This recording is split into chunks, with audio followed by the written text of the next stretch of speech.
रुदाने एक सम्पूर्ण जीवन बाँचेको मान्छे, नेपाली माटोमा जन्मेको एक दार्शनिक, विद्रोहको पर्याय, आफैमा एउटा आन्दोलन, एक सामाजिक अभियन्ता, कवि र साहित्यकार, खेलाडी र शिक्षक, छाप्रे जनताको राजनीति गर्ने राजनीतिकर्मी आदि इत्यादि। ईमानदार अग्रसर सरजमिन समझदार यी र यस्तै अनगिन्ती आयामहरूको सङ्कलित स्वरूप हुन् रुदाने। आज हामीले रूपचन्द्र बिष्टको स्मृति दिवसको अवसरमा जागृत रायमाझीद्वारा लिखित आलेखलाई समावेश गरेका छौँ।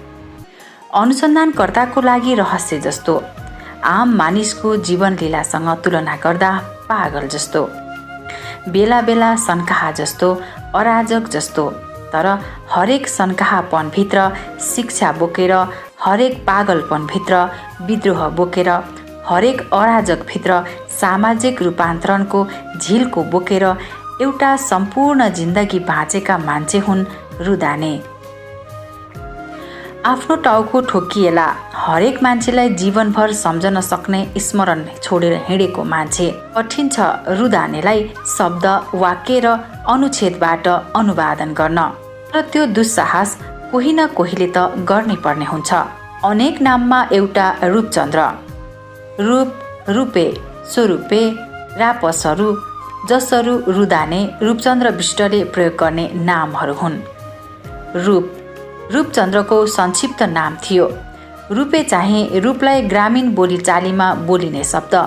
स्वरूपेको अर्थ स्वतन्त्र रूपे भन्ने थियो भने रापसहरू चाहिँ राष्ट्रिय प्रजातन्त्र सदस्य रूपचन्द्र भनिएको थियो।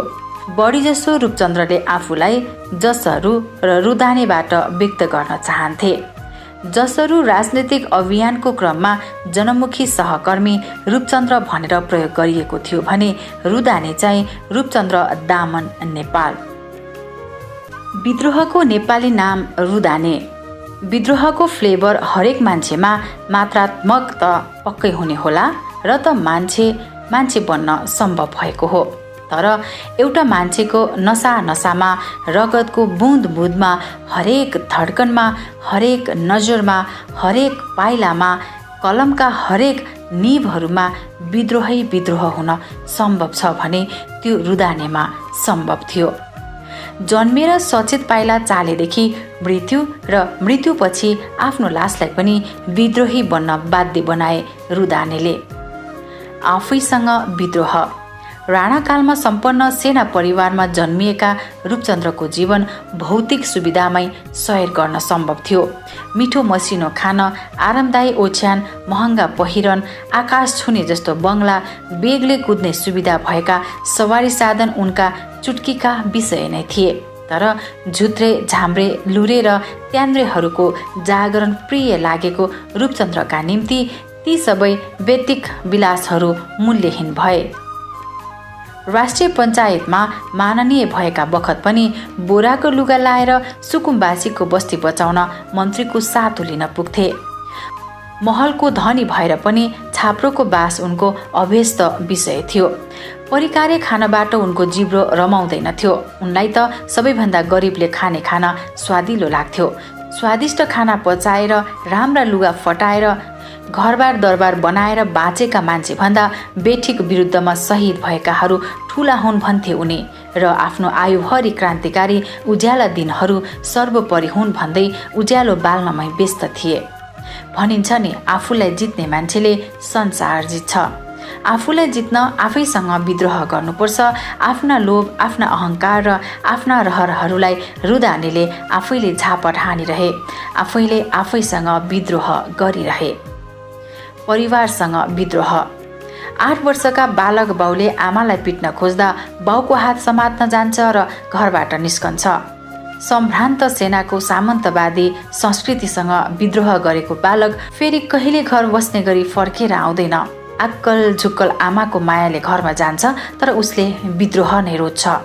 खास गरी सामन्तवादी संस्कृतिले गाजेको पारिवारिक संरचनासँग रुदानेको जीवनभर विद्रोह नै भइरहन्छ। समाजसँग विद्रोह। विभेद, छुवाछुत, प्रेम विवाह रूढिवाद सबै संस्कृतिलाई हुर्काएको छ सामन्तवादी सामाजिक व्यवस्थाले। तर समाजले धर्म परम्परा कर्मकाण्डका नाममा बनाएका सारा बेठिक परम्परासँग रुदाने सम्बन्ध विच्छेद गर्दछन्। पुसमा बिहे गर्न हुँदैन भनिन्थ्यो, तर उनी पुसमै बिहे गर्छन्। लिभिङ टुगेदर त गाउँलाई मान्ने थिएन, तर गोपालीको घरमा प्रेमपछि उनी केही समय लिभिङ टुगेदरमा बसिदिन्छन्। बाहुन भोज वेद ऋचा केही वाचन नगरी बिहे गर्छन्। दलितको घरमा खाना खाने, छुवाछुत विरोधी अभियान चलाउने, ब्राह्मणवादका विरुद्ध धावा बोल्ने, हरेक प्रकारका सामाजिक शोषणको खिलाफमा अविछिन्न विद्रोह गर्ने रुदाने। सत्तासँग विद्रोह। पञ्चायती शासन हुँदा राजा रानीलाई बक्सियोस् भन्नु पर्थ्यो, जन्मोत्सवमा शुभकामना लेख्नु पर्थ्यो, प्रधानमन्त्री र मन्त्रीहरूको चाकडी गर्नु पर्थ्यो। रूपचन्द्रको विद्रोहको शब्दकोशमा चाकडी र जिउ हजुरीको शब्दको खैरियत हुने कुरै भएन। राजाले पटक पटक रोजेको मन्त्रालय लिएर मन्त्री बन्न सन्देश पठाउँथे। मलाई किन्न र बेच्न नआइज भनेर मुखभरिको जवाफ दिएर फर्काइदिन्थे। विदेशको राजदूतहरू आउँदा आफू बस्ने छाप्रोमै भेटस्थल हुन्थ्यो। नेपाली समाजको प्रतिबिम्ब हो यो छाप्रो भनेर उनी विदेशी कूटनीतिज्ञहरूलाई समेत छक्क पार्थे। सत्ताले गर्ने त्रास र आजको राजनीतिले उनलाई कहिले बहकाउन सकेन। कम्युनिस्ट पार्टीसँग विद्रोह। 2008 सालमा कम्युनिस्ट पार्टीको सदस्यता लिएका रुदानीले 2017 सालको महेन्द्रको कुपछि केशरजङको उदयसँगै कम्युनिस्ट सदस्यता परित्याग गरे। माथि निर्णय गरेपछि जनतामा लाद्ने सङ्गठनको केन्द्रीयता उनलाई मन परेन। सङ्गठन बनाउँदै हिँड्ने होइन, जनता बिउझेपछि जनता आफैले सङ्गठन बनाउन थाल्छन् भन्ने मान्यता राख्दथे रूपचन्द्र बिष्ट। पिरामिड साङ्गठनिक संरचना र पार्टीभित्रको वरियताको विधिसँग उनलाई अरुचि थियो। जागरुक जनतालाई निर्णयको अधिकार दिनुपर्छ भन्ने उनको मत थियो। तथापि कम्युनिस्ट पार्टी र पार्टीका नेताहरूसँग उनको सद्भाव भने सधैँ कायम रह्यो। उनको छलफल सहकार्य र दैनिक उठबस कम्युनिस्ट नेताहरूसँगै हुन्थ्यो। आफ्नै आयुसँग विद्रोह। रूपचन्द्रको आयु त्यति छोटो पनि पक्कै थिएन। आजीवन निरङ्कुशताको विरुद्ध सङ्घर्ष गरेका रुदानेलाई पञ्चायतकै मतियार भन्ने आरोप लगाउने सङ्गठित प्रयत्न र जगाउन हिँडेका जनता जाग्न नमानेको निष्कर्षपछि रुदाने आफ्नो आयुसँगै आफै विद्रोह गर्छन्। मृत्युलाई नजिस्काउन अनेक प्रयत्न गर्छन्। जागेका भनेका सहकर्मीहरू व्यक्तिगत लाभमा लागेपछि उनलाई फ्रस्ट्रेसन सुरु हुन्छ। अनि बाँच्न सक्ने अवधि पनि बाँच्दैनन्, अर्थात् आफ्नै आयुसँग विद्रोह गर्छन्। शरीर भोकाउँछ र खाना माग्छ भने भोकै बसिदिन्छन्। बोतलका बोतल रक्सी र चुरोट मिनेट नबिराई पिइदिन्छन्। झुन्डेर मर्यो भने कायर भन्लान् भनेर उनी मन्द विषको अम्मली बनेर आफ्नो आयु ह्वात्तै घटाउँछन्। सहकर्मीलाई दागबत्ती दिन आदेश गरिदिन्छन् र शवयात्रा नगर्नु भनेर कासन पनि गर्छन्। संसारमा थोरै होलान् बाँच्न सक्दा पनि नबाँच्ने मान्छे, तीमध्ये एक रुदाने नै हुन्। थाहा दर्शनको प्रणेता रुदाने। दर्शन भनेको त्यस्तो मूल सत्ताको खोजी हो जसको आधारमा सम्पूर्ण संसारको व्याख्या गर्न सकिन्छ र दर्शनको लक्ष्य भनेको मानव मुक्ति नै हो। मुक्ति भनेको बन्धनबाट मुक्ति, समस्याबाट सम्पूर्ण छुटकारा। दर्शनको ज्यामितिको कम्पास जति घुमाए पनि जानेर वा नजानेर मान्छेले प्रकट गर्ने विचार या कर्म दुईवटा दर्शनमै आधारित हुन्छ, एउटा अध्यात्मवाद र अर्को भौतिकवाद। 2056 तिर रुदाने एक सन्दर्भमा लेख्नुहुन्छ, निशाना एउटै माओवादी दर्शन शोषण रहित समाज विकास गर्ने दर्शन हो, द्वन्द्वात्मक भौतिकवादी सिद्धान्त हो, श्रमलाई प्रधानता दिने दृष्टिकोण हो। यहाँसम्म मेरो पनि उही हो। जीवनको उत्तरार्धमा अर्थात् मर्नुभन्दा केही महिना अघि आफूलाई द्वन्द्वात्मक भौतिकवादी हुँ भनेर दाबी गरे रुदानेले। मतलब छर्लङ्ग छ कि रुदाने मार्क्सवाद र त्यसको सार द्वन्द्वात्मक भौतिकवादलाई नेपाली मौलिकतामा प्रस्तुत गर्ने दार्शनिक हुन्, जसलाई उनले थाहा दर्शनको स्वरूपमा समृद्ध या परिष्कृत गरे।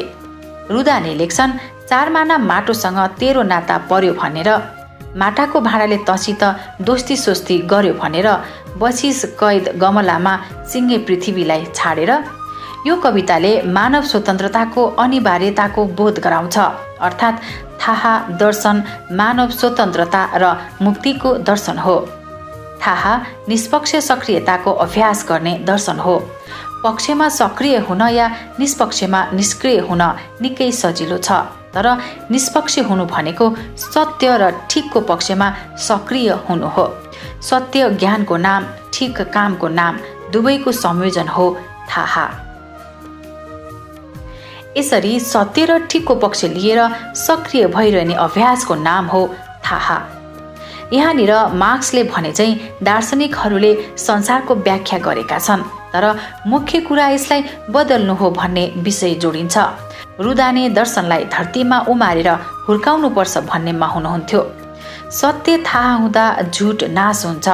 रुदानेकै भाषामा थाहा नभएका पशु, थाहा बढी भएका भगवान, थाहा बिग्रेका राक्षस र थाहा थोरै भएका मान्छे। पाइलै पछि भ्रम र थाहाको द्वन्द्व छ। भ्रम आफै उम्रन्छ झार झैँ, थाहा बाली जस्तै खेती गर्नुपर्छ। थाहा दर्शनहरूको दर्शन हो, भएका र हुन बाँकी ज्ञात अज्ञात र सबै अटाउने दर्शनको प्रकृति हो थाहा। द्वन्द्ववादको गजबको प्रयोग यहाँनिर गर्न खोज्नुहुन्छ रुदाने। कसरी थाहा पाइन्छ थाहा? रुदाने कसैले थाहा कसरी पाउने भनेर सोध्यो भने उसलाई चिमोटी दिन्थे र सोध्थे, दुख्यो? अनि दुख्यो भनेर भनेपछि चिमुड्दा दुख्छ नि, थाहा पाइस् भन्दै व्यङ्ग्य गर्थे।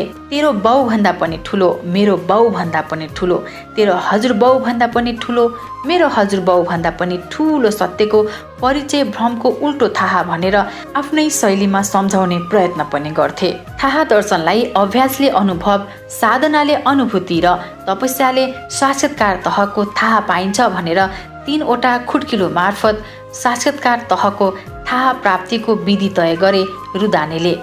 मानिसले प्रकृति र मानव सभ्यतासँग विचार व्यवहारको अभ्यास गर्दा उसले अनुभव नामको थाहा प्राप्त गर्दछ।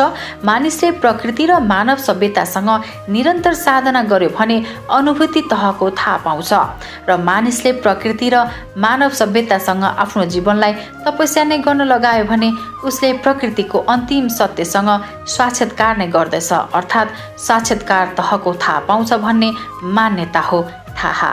यसरी सामान्य चिमोड्दा दुख्छ भन्ने विषयदेखि निष्पक्ष सक्रियताको अभ्यास गरेर अभ्यासले अनुभव, साधनाले अनुभूति र तपस्याले साक्षात्कारसम्म पुगेर सत्य र ठिक अर्थात् ज्ञान र कर्मको सम्पूर्ण साक्षात्कार लिनु, हुनु र गर्नु थाहा दर्शनको श्रृङ्खला हो।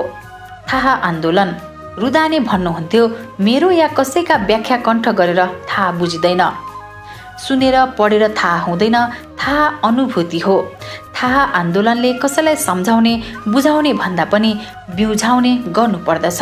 त्यसकारण जोसुकैले थाहा लेख्नुहोस्, राम्रो अक्षर र रङले थाहा लेख्नुहोस्, आफ्नो सिरानीमा थाहा लेख्नुहोस्, भान्सामा थाहा लेख्नुहोस्, बाथरुममा, बिहेको यज्ञमा, मसनघाटमा थाहा लेख्नुहोस्, भर्खर जन्मेको बच्चाको कोक्रोमा थाहा लेख्नुहोस्, शरीरमा, ज्याकेटमा, चोलीमा, कुर्तामा थाहा लेख्नुहोस्, राम्रो आवाजले थाहा बोल्नुहोस्, गरिब र आइमाईलाई कर्तव्यको भाग धेरै, धनी र पुरुषलाई अधिकारको भाग धेरै, यस्तो इन्साफको चिहानमा विकास हुन्न, त्यसको मुक्ति थाहा आन्दोलन हो। कलिलाबाट विद्रोहकारी परिवर्तन हुन्छ, श्रमिकहरूबाट क्रान्तिकारी परिवर्तन हुन्छ, नारीबाट सामाजिक परिवर्तन हुन्छ, बुद्धिजीवीबाट जीवन विषयी परिवर्तन हुन्छ। त्यसैले जन्मैले परिवर्तनका निम्ति बिउजिएर थाहा आन्दोलनमा सामेल हुनुपर्छ। हो, त्यति बेला त्यही भयो। मकवानपुरका हरेक मानिसका सर्टमा, ज्याकेटमा थाहा लेखिएको हुन्थ्यो, हरेक मानिसका भित्तामा थाहा लेखिएको हुन्थ्यो, मसानघाटमा, ढुङ्गामा, रुखमा, सडकमा, मोटरमा, भान्सामा, बुइकलमा, सबैतिर लेखिएको हुन्थ्यो थाहा। थाहाकै वर्षा, भेल र बाढी बगिरहेको हुन्थ्यो। सामान्यतया दार्शनिकहरू अक्षरमा रमाइरहेका हुन्छन्, तर दर्शनलाई आन्दोलनमा परिणत गरेर डोको र छाप्रोमा भरिया र उसको थाप्लोमा हरेक मानिसको हातको ठेला ठेलामा अनुवादन गर्न रुदाने सफल भए। मण्डलेहरू, पञ्चायती शासकहरू थाहा आन्दोलनलाई घृणा गर्थे, मास्न खोज्थे, तर भित्तामा लेखिएको थाहा लुकेरसम्म पनि मेट्ने आँट गर्दैनथे। थाहा वैधानिक आन्दोलन। तत्कालीन राष्ट्रिय पञ्चायतमा 2 पटक सदस्य हुँदा रुदानेले थाहा आन्दोलनलाई सत्ताको नाकै मुनिबाट कलापूर्ण तरिकाले हुर्काउन सफल भए। कम्युनिस्टहरू भूमिगत भएको परिवेशमा राष्ट्रिय पञ्चायत सदस्य भएर थाहा आन्दोलनको नाममा क्रान्ति र समाजवादको चट्याङ गर्जाएर एक्लै हुल जस्तो आफै आन्दोलन जस्तो भयो थाहा आन्दोलन। थाहादेखि पञ्चायत तर्सन्थ्यो तर थाहा मेट्न सक्दैनथ्यो। रूपचन्द्रलाई गिरफ्तार गर्दथ्यो तर थाहा दावानल बनेर बलिरहन्थ्यो। हरेकले जन्मैको निम्ति सक्दो सबले पुग्दो सबलाई भनेर सिधा सिधा समाजवादको ओकालत गर्थे पञ्चायतभित्र रुदाने। तर पञ्चायतसँग ठुलो ठुलो हेर्नुको विकल्प थिएन। रूपचन्द्रको राजनैतिक आन्दोलन कालीमाटीमा गाउँ पञ्चायतमा जितेर विद्यार्थी कालमा विश्वविद्यालयको स्नातक उम्मेदवारदेखि कम्युनिस्ट पार्टीको सदस्य हुँदै गाउँ पञ्चायतको प्रधान पञ्च बने। 2 पटक राष्ट्रिय पञ्चायत सदस्य बनेका रुदाने 2046 पछि पनि हरेक निर्वाचनमा उम्मेदवार बनिरहे। 2056मा मर्नुभन्दा केही महिना अघि पनि निर्वाचन नै लडेर निरन्तर राजनीतिक कर्ममा लागिरहे। केटाकेटी बिग्रे बाबुआमा दोषी, जनता बिग्रे सरकार दोषी, सरकार बिग्रे व्यवस्था दोषी, व्यवस्था बिग्रे अगुवा दोषी अनि यथार्थमुखी कर्तव्यमुखी बाहेक पछुवा भगुवा सारा दोषी भन्दै सिङ्गै पञ्चायती व्यवस्थालाई गलत ठहर गरेर पञ्चायत विरोधी आन्दोलनको वैधानिक शक्तिशाल बने रूपचन्द्र। कलेजमा मण्डले विद्यार्थीसँग जुधेर गाउँको सामन्तसँग गाउँ पञ्चायतमा भिडेर स्थानीय व्यापारीसँग विकासको लागि पौठी जोडी खेलेर राष्ट्रिय पञ्चायतमा दरबार र पञ्चायतसँग सिधा सिधा नाक जुधाएर मुकाबिल गर्ने रूपचन्द्र। जनमुखी वैज्ञानिक गाउँ पञ्चायत र दलगत स्वतन्त्रता रूपचन्द्रको नारा थियो पञ्चायतमा। अपराधीले पुलिसलाई शासन गर्यो, अपराधी र पुलिस मिलेर जनताको प्रतिनिधिलाई शासन गर्यो अनि अपराधी पुलिस र प्रतिनिधि मिलेर मतदाता अर्थात् जनतालाई शासन गरे। यसलाई 360 डिग्रीमा नै उल्टाउनुपर्छ। मतदाताले प्रतिनिधिलाई, प्रतिनिधिले प्रहरीलाई, प्रहरीले अपराधीलाई अनि अपराधीले सुध्रनलाई स्वतन्त्रता भएको संविधान बनाउनुपर्छ। यही थियो रूपचन्द्रको पञ्चायतकालीन वैधानिक आन्दोलनको लक्ष्य। निर्दल निर्दयी, बहुदल बहुला, दलगत स्वतन्त्रता हरेकलाई चाहिन्छ। 2046 को पूर्व सन्ध्यामा रूपचन्द्रको एक वाक्यको नारा यही थियो। निर्वाचनमा न्याय जनताले गर्ने, राजनीतिमा सेवा प्रतिनिधिले गर्ने, सेवा नगर्ने प्रतिनिधि जनताले बदल्ने हो। यस्तै मतदाता तन्त्र चाहिन्छ भन्नुहुन्थ्यो रुदाने। निर्दल अर्थात् पञ्चायतले जनतालाई दलगत स्वतन्त्रता दिएन र मतदाता तन्त्र स्थापित हुन सकेन। त्यसैले बहुदलले दलगत स्वतन्त्रता दिन्छ र मतदाता तन्त्र स्थापित गर्न सकिन्छ। तर निर्दलीय पञ्चायती व्यवस्था निर्दयी छ, क्रूर छ र बहुदल चाहिँ बहुला व्यवस्था हो। निर्दयी भन्दा बहुला एक कदम प्रगतिशील हुन्छ। अपितु बहुदलीय व्यवस्थामा अराजकता बेतिथि आइलाग्छ। हामी फेरि समाजवादी तन्त्रमा जानुपर्छ। त्यसो गर्दा व्यवस्था निर्दलीय र राजनीति बहुदलीय हुने अभ्यास गर्नुपर्छ। दल र पदमा एक छोड्नेतिर लाग्नु पर्दछ। दलमा पनि बस्ने, पदमा पनि बस्ने भयो भने जनताको असली प्रतिनिधि बन्न सम्भव हुन्न। रुदानेको राजनीतिक कार्यदिशा यही थियो। एमाले फटाहा, काङ्ग्रेस दलाल। 2046-2051 सम्म काङ्ग्रेस, एमाले र राप्रपा तीनवटा दलहरू सतहमा आए। सहकर्मीहरूको दल डिमान्ड पूरा गर्न मकवानपुरमा नेकपा जनमुखी पार्टी खोलियो। 2048 प्रचण्ड, निर्मल लामाहरू सहितको नेकपा एकता केन्द्र बन्दा नेकपा जनमुखी त्यही एकता प्रक्रियाको हिस्सेदार बन्यो। रूपचन्द्र चाहिँ पार्टीमा सामेल भएनन्, तर अन्तिमसम्म तत्कालीन एकता केन्द्र र माओवादीलाई नैतिक समर्थन र सहयोग गरिरहे। लामो भाषा, ठेली, किताब र दस्तावेज लेखनमा चाख नदेखाएका रुदानेले त्यति बेला दलहरूका बारेमा जम्मा 2वटा पर्चा र वाक्यमा क्षेप्यास्त्र प्रहार गरे। पहिलो, राजनीतिक पार्टी राप्रपा होइन, काङ्ग्रेसी जनमत बेकार सिद्ध भयो, बहुदलीय कम्युनिस्ट खास ठग हो, जनमुखी राजनीति उपाय हो। यहाँ बहुदलीय कम्युनिस्ट भनेर तत्कालीन एमालेलाई इङ्कित गरिएको छ। दोस्रो, जनअधिकारका शत्रुहरूको नाम प्रजातन्त्र पार्टी, विदेशी दलालहरूको नाम नेपाली काङ्ग्रेस, निकृष्ट फटाहरूको नाम कम्युनिस्ट एमाले। फटाइ त यिनका नामबाटै सुरु हुन्छ, राम्रा त्यहाँ अल्पमत। यसरी प्रष्ट ढङ्गबाट राप्रपालाई जनअधिकारको शत्रु र गैर राजनीतिक पार्टी पूर्वपञ्चीहरूको बहुदलीय अवतार हो भनिएको छ। काङ्ग्रेसलाई विदेशी दलाल आफ्नै बहुमत पचाउन नसक्ने पार्टी भनिएको छ र एमालेलाई कम्युनिस्ट नाम राखेर फट्याइ गर्ने निकृष्ट फटाहा र ठग भनिएको छ। त्यहाँभित्र केही राम्राहरू निकै अल्पमतमा छन् भनिएको छ। यद्यपि ती दलका कयौं व्यक्तिहरूको आदर्श स्वयं रुदाने हुनुहुन्थ्यो र रुदानेलाई आफ्नो दल अनुकूल परिभाषित गर्न अहिले पनि प्रयत्न गरिरहेकै छन्। तर दल सम्बन्धी रुदानेको धारणा घाम जत्तिकै छर्लङ्ग थियो। सरकारमा बदमास, प्रतिपक्षमा बदमास। काङ्ग्रेस र एमाले आलो पालो सरकारमा हुन्थ्यो। 2046 पछि निजीकरण, व्यापारीकरण र भ्रष्टाचार झन तीव्र हुँदै गयो। माओवादीहरूले जनयुद्ध सुरु गरे। दरबार र पूर्वपञ्चहरूको पार्टी राप्रपा बहुदल पनि घाटमा आउँछ कि भनेर कुरेर बसिरहेको थियो। केही कम्युनिस्ट दलहरू संसद र सडकमा जनपक्षीय आन्दोलनमा थिए। त्यति बेला रुदाने शारीरिक रूपमा निकै अशक्त पनि भइसक्नु भएको थियो। तर माओवादी आन्दोलनलाई समर्थन गर्दै दुईवटा पर्चा प्रकाशित भए। एउटा माओवादीलाई दमन गर्ने काङ्ग्रेस र एमालेको रवैयाको विरुद्धमा सरकारलाई सर्वाधिक नकचरो भनेर, अर्को माओवादीको र मेरो निशाना एउटै हो भनेर। ठिक त्यति बेला अर्थात् 2056मा निर्वाचन आयो। सरकार र प्रतिपक्षमा आलो पालो गरिरहेका काङ्ग्रेस र एमाले दुवै बदमास भइगए। अनि रुदाने भन्नुहुन्थ्यो, बदमासहरू सरकार भए, बदमासैहरू प्रतिपक्ष बन्ने भए। दुवै बदल्ने महाजनमुखी अभियान आवश्यक भयो। मृत्युको 3 महिना अघि निर्वाचनमा 72 भोट पाएर बदमास भएको सरकार र प्रतिपक्ष फेर्ने महाजनमुखी अभियानको आवश्यकता उजागर गरेर मृत्युवरण गरे रुदानेले। अन्तिम श्वाससम्म राजनीतिक अभ्यास मार्फत राजनीतिक कार्यदिशा कोर्दै राजनीतिक कार्यदिशामा हिँड्दै गरेका रुदानेलाई मृत्युले छोपिहाल्यो। राजनीतिक आँखाबाट रुदानेलाई हेर्दा रुदाने जनतासँग आलिङ्गन भएको राजनीतिको पक्षमा निरन्तर अन्तिमसम्म देखिए। जनतातिर फर्किएर राजनीति गर्ने अर्को कला बेजोड नै थियो रुदानेको, जसलाई उनले जनमुखी राजनीति भन्ने गर्थे। अझ वैधानिक र खुला राजनीति चाहिँ उनको रुचि र निपुणको विषय नै थियो। एउटा क्रान्तिकारी मान्छे, मार्क्सवाद र द्वन्द्वात्मक भौतिकवाद मान्ने मान्छे, हाकाहाकी पञ्चायतमा प्रधान पञ्च र राष्ट्रिय पञ्चायत सदस्य भएर क्रान्तिकारी चट्याङ छर्न सक्ने कला रुदानेको सिक्नै पर्ने विषय हो। ज्ञान र कलाको अन्तर्घुलनको योग रुदाने हुन् भन्दा नै उचित होला। रुदाने मुख्यतः दार्शनिक हुन् अनि राजनीतिकर्मी। दर्शन र राजनीति नै रूपचन्द्रको सार हो। तर एउटा स्कुले विद्यार्थीले कल्पना गर्ने जस्तो जीवनका थुप्रै आयामहरूमा पोख्त भएका थिए रुदाने।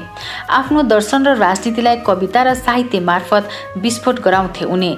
उनका सृजनाहरूलाई रूप पक्षबाट हेर्दा उनी कवि मात्रै हुन् भन्न पनि सकिएला, किनकि आफ्ना हरेक दर्शन, सिद्धान्त, विचार, राजनीति, कार्यनीति उनले कवितात्मक शैलीमा लेखिएको पर्चा मार्फत नै व्यक्त गर्थे। नेपाली साहित्यिक शब्दकोशमा केही शब्दहरू थप्ने काम समेत गरे उनले। कवितामा विद्रोह, क्रान्ति यति सुन्दर र कलापूर्ण तरिकाले कोर्न सफल भए कि उनका कवितात्मक पर्चाहरू सबैले कण्ठ पार्थे, गुनगुनाउँथे, भाषणमा भन्थे।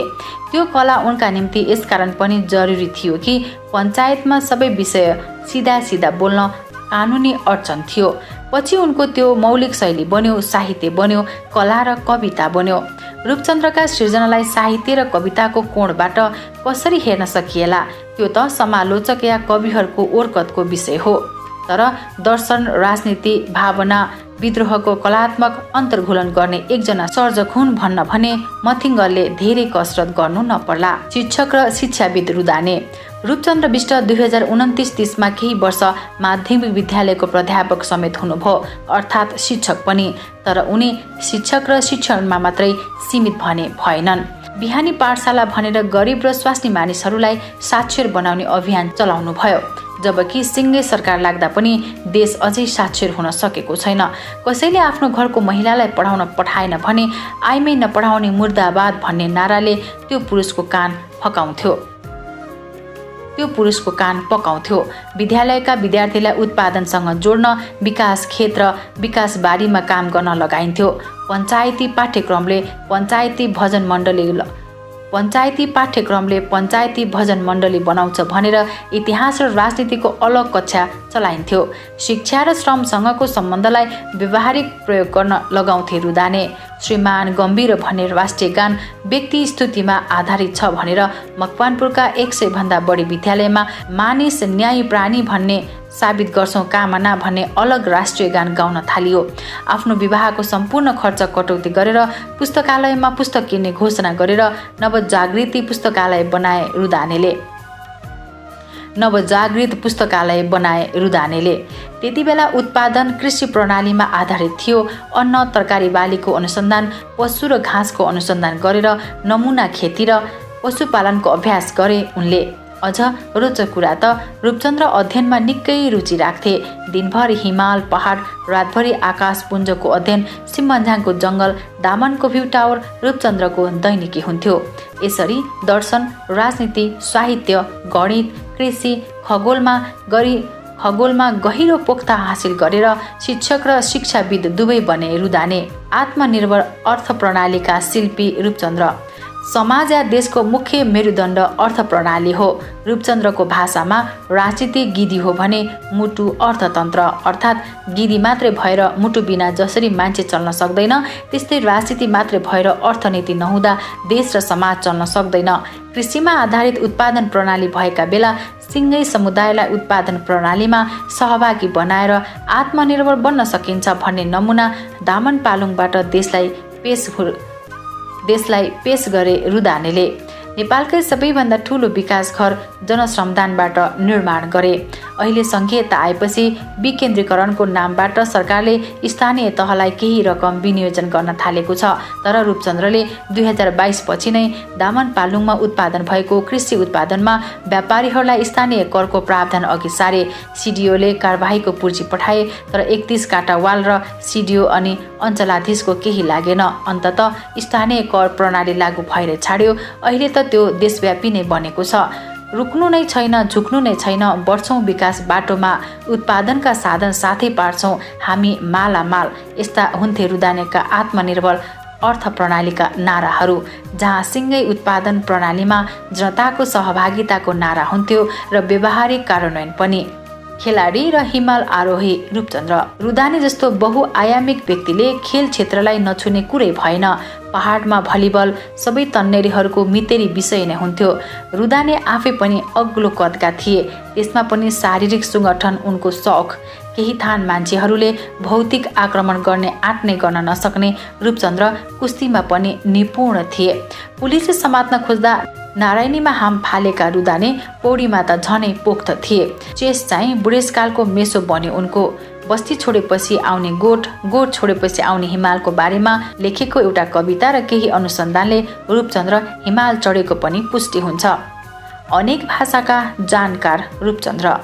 नेपाली भाषा रुदानेको मातृभाषा भइहाल्यो। अङ्ग्रेजीमा त दक्ष थिए नै। हिन्दी, भोजपुरी त उनलाई सहज लाग्ने भाषा नै थियो। तामाङहरूसँग तामाङ भाषामा, नेवारहरूसँग नेवारी भाषामा, चेपाङसँग चेपाङ भाषामा नै उनी बोल्न सक्थे। भाषण गर्थे र सँगसँगै उनी काम समेत गर्दथे। जुनै जातिको बस्तीमा गए पनि उनी आफन्त जस्तै भइहाल्थे। भाषाका कारण पनि मान्छेसँग तीव्र अन्तर्घुलनको एउटा बेजोड विधि भाषा पनि रहेछ, जसले रुदानेलाई छिट्टै धेरै समुदायमा आत्मीय बनायो। आफ्नै शैली, आफ्नै मौलिकता। रूपचन्द्र बिष्टका बारेमा अनेक कथाहरू बनेका छन्, मिथकहरू बनेका छन्, चुटकिलाहरू छन्। अकबर बिरबलको जस्तो किम्बदन्ती पनि छन्। तीमध्ये कयौँ सत्य छन् भने कयौँ चाहिँ मनगढन्ते पनि छन्। मान्छे देखेपछि गोदिहाल्छ, गाली गरिहाल्छ आदि इत्यादि। जे होस्, मनगढन्ते आरोपमा बनावटी विषयलाई छोडेर रूपचन्द्रले गर्ने व्यवहारलाई हामी आफ्नो मौलिक शैली भन्न सक्छौँ। बिउजेका मान्छेले आफै सङ्गठन बनाउँछ भन्नु तार्किक कुरा नै हो, तर विचारपछि परिवर्तनको दोस्रो हतियार सङ्गठन हो। रुदानेको पहिलो कमजोरी आफ्नो विचारलाई सङ्गठनको आकारमा ढाल्न नसक्नु नै हो, जसले गर्दा झुट प्रचार गरेर केही सङ्गठित जत्थाले उनको बदनामी गर्ने काम समेत गरे र सङ्गठनकै अभावमा उनको मृत्युपछि विचारको श्रृङ्खला पनि अड्कियो। दोस्रो, रुदाने प्रेम र परिवारप्रति उत्तरदायी हुन सकेनन्। श्रीमतीसँग औपचारिक पार बाचुके पनि भएन र औपचारिक सम्बन्ध पनि रहेन। खास अलगिनुपर्ने कुनै कारण पनि देखिन्न। त्यसमा रुदानेकै कमजोरी ज्यादा देखिन्छ। रुदाने असल मान्छे त हुन सके, तर उत्तरदायी अभिभावक चाहिँ भएनन्। तेस्रो, उनमा बेला बेला अराजकताका केही झिल्काहरू झल्किन्छन्। आफ्नो व्यक्तिगत शौक, सुर या मनोदशाका कारण कतिपय अवस्थामा सिङ्गे अभियान अल्झिएर बस्छ। जस्तो 2031 पछि 35 सम्म, 48 देखि 51 सम्म, 2052 देखि 2055 सम्म रुदाने निष्क्रिय हुन्छन् अनि थाहा आन्दोलन पनि यो निकै गम्भीर कुरा हो। चौथो, उनको त भाते जस्ता शब्द प्रयोग गर्ने शैली कहीँ न कहीँ मान्छेलाई बिज्ने शैली नै हो। विरोधीलाई प्रभावकारी प्रहार भए पनि मित्रहरू भुचिनु पनि सही होइनन्। रुदानेको हत्या कसले गर्यो? रूपचन्द्रबारे अनेक मिथक बनेका छन्, अनेक किम्वदन्ती बनेका छन्। रूपचन्द्र को हो, के हो, कस्तो मान्छे हो, के गर्थ्यो, के गर्थेन आदि इत्यादि सबै विषयको बहस श्रृङ्खला कायम नै छ। तर उनको मृत्युको पृष्ठभूमिबारे निकै कम परिचर्चा गरिएको छ। एउटा दार्शनिक, एउटा राजनीतिज्ञ, एउटा साहित्यकार, एउटा कवि, एउटा खेलाडी, एउटा प्रेमी, एउटा शिक्षाविद, एउटा खगोल अध्येता, एउटा हिमाल आरोही, यी सबै उपमाले पनि रूपचन्द्रलाई न्याय गर्न सक्दैनथ्यो। तर त्यति बेलाको समयको घेराबाट उनले गर्न भ्याउने जीवन कर्म लगभग गरेकै थिए। त्यसैले त उनलाई विचारको खानी, विद्रोहको नेपाली नाम, ऊर्जाका पर्याय र गतिशीलताको दौतरी भन्न सकिन्थ्यो। तर के वैज्ञानिक चेतनाले सम्पूर्ण रूपमा लैस मान्छे, क्रान्ति र विद्रोहको शिल्पकारको मृत्यु कथा त्यति दयनीय हुन सम्भव छ? एउटा क्रान्तिकारी मान्छेले मृत्युलाई सत्यको रूपमा स्वीकार गर्न सक्छ, तर के मृत्युलाई छिट्टै आइज भनेर निम्तो पत्र दिन सक्छ? तर रूपचन्द्र बिष्टको सन्दर्भमा त्यही भयो। बिरामी भएर ढलेपछि रूपचन्द्रलाई निजी अस्पताल लैजाने कोसिस भयो। वीर अस्पताल नै रूपचन्द्रको रोजाइ बन्यो र त्यही उनको मृत्यु पनि भयो। यो त उनको जीवन नामको जिनिससँग गजबको विद्रोह नै थियो। मृत्युपछि पनि शवयात्रा नगर्नु भनेर मर्दा मर्दै विद्रोहीको अर्को अस्त्र उनले हानेकै थिए। तर वीर अस्पतालमा मृत्युको निम्ति छिर्नुभन्दा निकै पहिलेदेखि नै उनले आफैले मृत्यु छिट्टै ल्याउने हरकत गरिसकेका थिए। प्रशस्त भोक लागेको बेला बोतलका बोतल रक्सी पिइदिने, निन्द्रा लागेको बेला सुत्दै नसुत्ने, चाङका चाङ चुरोट डढेलो जस्तै सल्काउँदै तानिरहने र शरीरमा कुनै रोग देखिएमा उपचार नगर्ने। उनले यस्तै हरकत गर्दै आएका थिए, अर्थात् मृत्युलाई झट्ट आइज भन्दै बोलाइरहेका थिए। रक्सी भट्टी उनको दैनिकी थियो। आफ्नै शरीरलाई लगातार यातना दिने प्रवृत्ति बनेको थियो। यही व्याख्याकार यस्ता हरकतलाई शून्यवादको शब्दले सजाउँछन् र रूपचन्द्रलाई पनि शून्यवादी भन्न थाल्छन्। मर्नुभन्दा 3-4 महिना अघिसम्म चुनाव लडेर राजनीतिक कर्म गरिरहेको मान्छे शून्यवादी त हुन सक्दैनथ्यो नै। तर रूपचन्द्रलाई उनकै भाषामा आफ्नै एक ठ्याक शरीरसँग निकै नफरत थियो। त्यही नफरत नै रूपचन्द्रको अघोषित आत्महत्याको कारण थियो। आफ्नो शरीरसँगको रूपचन्द्रको मोहभङ्ग भने निकै कारुणिक पृष्ठभूमिबाट सुरु भएको थियो। रूपचन्द्रको हत्यारा रूपचन्द्र बिष्ट नै थिए। मेडिकल भाषामा रूपचन्द्रको मृत्यु रोगले भएको भन्न सकिन्छ। कोही कुनै कारणले मर्ने हरकत गर्छ भने आफैले आफैलाई गरेको हत्या हुन जान्छ। आत्महत्या पनि आफूद्वारा आफैलाई गरिएको हत्या हो। रुदानेले पनि त्यसै गरे। मार्क्सवादले हरेक वस्तुको विकास या विनाशमा प्राय आन्तरिक कारण मुख्य हुन् भन्छ। यस अर्थमा रुदाने पनि अपवाद थिएनन्। हो, छाप्रे जगाउने काममा उनी सम्पूर्ण रूपमा सफल पक्कै भएनन्। मान्छेभित्रको मान्छे जाग्दै जागेन। सहकर्मीबाट उनले दरिलो साथ पाएनन्। विरोधीको भ्रमलाई चिर्ने सामर्थ्य उनमा भएन। स्वतन्त्रता, समानता र क्रान्तिको उनको सपना उनले कोरेको रेखाबाट हिँडेन या उनले हिँडाउन सकेनन्। तर यसको मतलब एक विद्रोही दार्शनिकले जीवनको इह लीला आफै समाप्त पार्नुहुन्थेन। यस मानेमा रुदानेको हत्यारा मूलत रूपचन्द्र बिष्ट आफै हुन्। माले मकवानपुरले मार्यो रुदानेलाई। मकवानपुरको वामपन्थी विरासत रुदानेकै थियो। 2046 पछि दलीय व्यवस्था सुरु भएपछि दलहरूका निम्ति रुदाने टाउको दुखाइ भए, किनकि रुदानेको भाषामा काङ्ग्रेस विदेशी दलाल थियो। माले निकृष्ट फटाहा थियो र राप्रपा जनअधिकारको शत्रु। त्यसपछि रुदानेको समाप्तिमा आफ्नो भविष्य देख्न थाल्यो तत्कालीन माले मकवानपुरले। अनि त पार्टीको जिल्ला कमिटीको बैठक नै बसेर रूपचन्द्रलाई पञ्चायतको मतियार भनेर प्रचार गर्ने निर्णय गरे। प्रहारमा रूपचन्द्रले हत्केलामा हुर्काएर पछि माले बनेका महाशयहरू नै अघि सरे। रूपचन्द्रलाई हरियो घाँसमा लुकेको हरियो सर्प बनाए यिनीहरूले। जनता पनि यिनै निकृष्टको भ्रममा घुलन भए। यो रूपचन्द्रको राजनीतिक हत्याको घिनलाग्दो कारण थियो र रूपचन्द्रको जीवनप्रतिको मोहभङ्गको वस्तुगत कारण। रूपचन्द्रको हत्यारा सहकर्मी पनि। एकातिर दल र सत्ताको राजनीतिको चास्नीले रुदानेलाई सहकर्मीलाई पनि आकर्षित नै गर्यो भने अर्कोतिर रुदानेको कठोर सङ्घर्षको यात्रा उनीहरू सहन नसक्ने भए अनि जसरुकै भाषाको एक थाल भात र एक अँगालो स्वास्नीको शिकार भए सहकर्मी। निर्वाचन र खास राजनीतिक घटनामा हाजिर जग्गा अनि अघि पछि गैल हुन थाले। आफूलाई उत्तराधिकारी भन्नेहरू नै बिरामी हुँदासम्म दुई मुठी फलफुल लिएर रुदाने कहाँ गएनन्। रुदाने कहाँ छन्, के गर्दैछन्, बिरामी छन् कि केही चासो राखेनन् उनीहरूले। यतिसम्म कि मर्ने हालतमा पुग्दा पनि रुदानेलाई अस्पताल पुर्याउने मान्छे न उनको कोही सहकर्मी थियो, न उत्तराधिकारी, न त परिवारका कोही सदस्य नै। कमल थापाहरू इमान्दार दुश्मन। बलियो दुश्मन रूपचन्द्रको रहरको विषय पनि थियो। सिङ्गे पञ्चायत र त्यसका पक्षपातीहरूलाई उनी मण्डले भन्थे। उनले आफ्नो जीवनमा भोगेको मुख्य दुश्मन शक्ति पञ्चायत थियो र त्यसको प्रत्यक्ष प्रतिनिधि कमल थापा थिए। रुदानेलाई दुश्मनले के गर्न सक्छ सजिलै थाहा हुन्थ्यो र त दुश्मनका जेल नेल अनेक हरकतमा सजिलै जित हासिल गर्थे। दुई पटक राष्ट्रिय पञ्चायतमा जितेर त्यही पञ्चायतको अन्त्यका लागि वैधानिक सङ्घर्ष गर्ने कला कोहीमा थियो भने त्यो रुदानेमा नै थियो। कम्युनिस्ट पार्टीहरू त पूर्ण भूमिगत थिए। त्यही भएर कमल थापाहरूले रुदानेलाई कहिल्यै जित्न सकेनन्, तर इमान्दार दुश्मनको भूमिका भने निभाए। किनकि थाहा नदिई रूपचन्द्रलाई मार्न उनीहरू लागि परेनन्, बरु मित्र बनेकाहरूले मारी छाडे। अझै मारिँदैछ रूपचन्द्रलाई। अहिले पनि थरीथरीका हत्याराहरू छन् रुदानेका।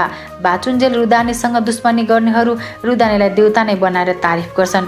यो पनि मरिसकेको रूपचन्द्रको हत्या नै हो। रूपचन्द्र द्वन्द्वात्मक भौतिकवाद मान्ने मार्क्सवादी मान्छे हुन्, तर उनलाई बेला बेला पागल बनाइन्छ, धर्मगुरु बनाइन्छ र अनेक उपमा दिँदै मारिन्छ। उनका उत्तराधिकारी भन्नेहरूले थाहा दर्शन र थाहा दर्शनको सार निष्पक्ष सक्रियताको अभ्यासलाई एउटा कर्पोरेटको बेची खाने लोगो बनाइराखेका छन्। त्यो पनि रुदानेको कुनै नाम नराखेर। नाफाका लागि बाआमा पनि बेच्न तयार पुँजीवादमा यो नैतिक विषय नै होला, तर यो पनि रूपचन्द्रलाई हत्या गर्ने विषय नै हो। अझ रूपचन्द्रले निकृष्ट भनेको पार्टीको कार्यकर्ताहरू रूपचन्द्रकै उत्तराधिकारी बनिरहेका छन्। त्यो पनि रूपचन्द्रकै राजनीति गरिरहेको छु भनेर। यो त झन् डरलाग्दो हत्या प्रयत्न हो मृतक रूपचन्द्रको। अझ कर्मकाण्डी श्राद्ध गरेर थाहा दर्शन र रुदाने कपिराइट लिने निर्लज्ज काम पनि उनको एक प्रकारको हत्या नै हो। यद्यपि रुदाने थाहा दर्शन र जनमुखी राजनीतिलाई त्यही नाममा या अर्कै नाममा इमान्दारपूर्वक जोगाइराख्ने जमात पनि त यही माटोमा छ। आशा गरौँ जिउँदा रुदानेले भन्थे, सत्य थाहा हुँदा झुट नाश हुन्छ। चिहानबाट एक दिन अजङ्गका रूपचन्द्रहरू जुरुक्क उठेर आउनेछन् अनि रूपचन्द्रकै अन्तिम राजनीतिक भाषामा बदमास सरकार र बदमास प्रतिपक्ष फेर्ने महाजनमुखी अभियानलाई सफल बनाउनेछन्। विद्रोह र क्रान्तिको नयाँ यात्रा तय हुनेछ अनि रूपचन्द्रका हत्यारा र जनताका बैरीहरूलाई मसानघाट प्रिय लाग्न थाल्नेछ। विचारका धारा